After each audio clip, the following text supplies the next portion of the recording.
Suldaan Bile Rafle Guuleed oo madax ka ahaan jiray goboladii waqooyi xilligii dawladii militariga ahayd ee Maxamed Siyaad Barre oo markii uu horeysay ku soo laabtay magaalada Hargeysa isla markaasina dhameystay socdaal sharafeed oo ku joogay Somaliland ayaa isagoo si gaar ah ugu warramay telefishinka Hon Cable waxa uu mahad celiyay shacabka Somaliland ee soo dhaweynta u muujiyay meeshan hadda bil baan joogay inaan dadka waana la hadlay oo 22ka bishaas inta waa khudbaynay waa hadlay laakiin inaad mid dardaarankii ugu dambeeyaan ilaaho maadaama aan berrita dhoofayo weeyaan waxa way horta awalan qabla kulli shay waxaan mahadnaq iyo ammaan u jeedinayaa shacabka Somaliland qaybihiisa kala duwan iyo goboladiisa iyo madaxdiisa iyo minjihiisaba sidii aad u qiimaha badnayd ee Soomaaliya oo dhan ay arkaysay ee la isoo dhaweeyay Suldaan Bile Rafle Guuleed waxa uu meesha ka saaray wararka sheegaya xilligii mas'uulka u ahaa inuu gubay taariikh muhiim ahayd oo dawladda Ingiriisku ay kaga tagtay magaalada Hargeysa arintaas oo gabi ahaanba u beeniyay wax run ama adiga ma kula tahay ducaalow iyo dadka ay maqlayaba ma idin la tahay miye baalkii gurigii dhaqanka ee ugu quruxda badnaa oo foom aqal Soomaaliya u samaysan oo hadda yaala ninkii dhisay hidaha iyo dhaqanka iyo taariikhda u dhisay inuu xaashiyo gubayo iyo taariikh meedna aqli ma keeni kara Ingiriisku wuxuu kaga tagay meesha guriga gobernatoraha laga dhisay dhinaciisa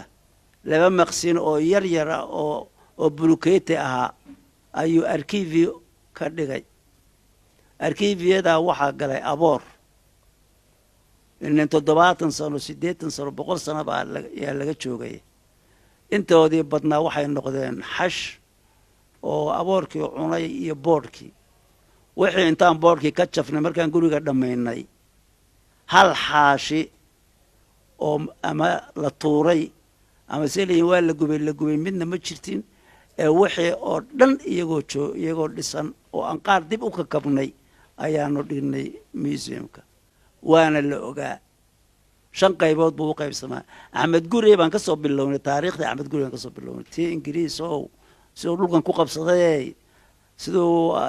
waqooyi ku qabsaday ama Somaliland ku qabsaday sidoo xagga ku qabsaday wax walba oo dhan Talyaani markuu yimiday hada wixii naga iska gubnay waxaan u wasameeyay laakiin inaga dib isaga gubnay Soomaa anigu ma gubin anigu waa xanaanay waana geey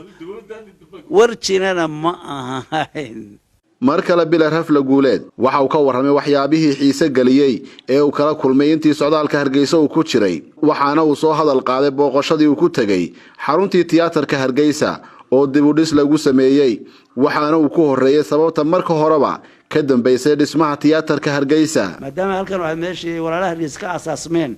oo ahayd inay helaan center ayaan u dhisnay meesha la iskama sameeyeen wuxuu raahaa tiyaatar aad u qurux badan kana weyn tiyaatar jiray 2500 ayuu ahaa oo kursi nasiib wanaag waxa lagu yiri waa dumay laakiin waxaan ogaaday inay uusan dumin nin Umar Aydiid leeyahay wiil Fariida ayaan meesha ugu tagnay oo tiyaatarkii dib u dhisay oo hadii ilaahay marun ahaantii kordhiyayna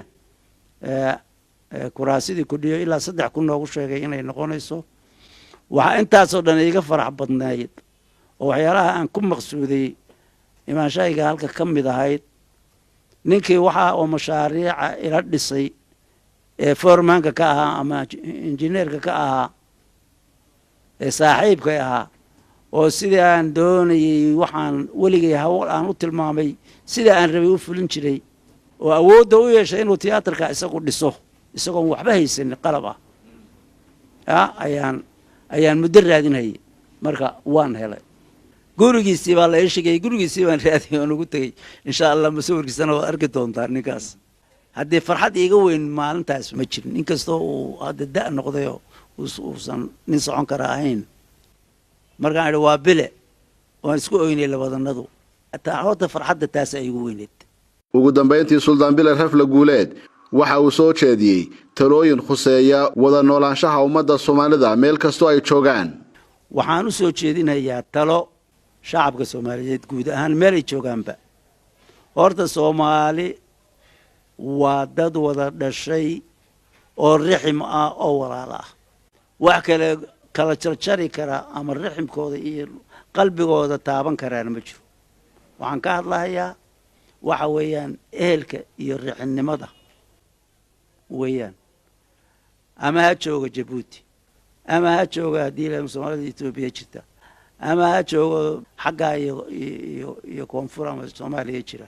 ama ha jirta kuwa NFD jira ama ha jirta kuwa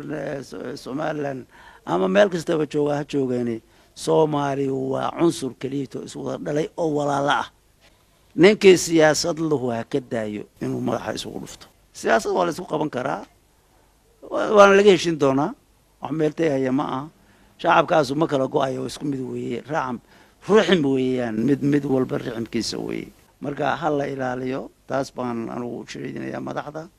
waraysigan oo intani ka faahfaahsan waxaad kala socon doontaan telefishanka Home Cable waqtiyada soo socda waxaana Suldaan Bile Rafle Guuleed uu kaga hadlayaa waxyaabaha uu kala kulmay magaalooyinkii uu booday ee Somaliland Cabdishakuur Dayib Maxamed Home Cable TV Hargeysa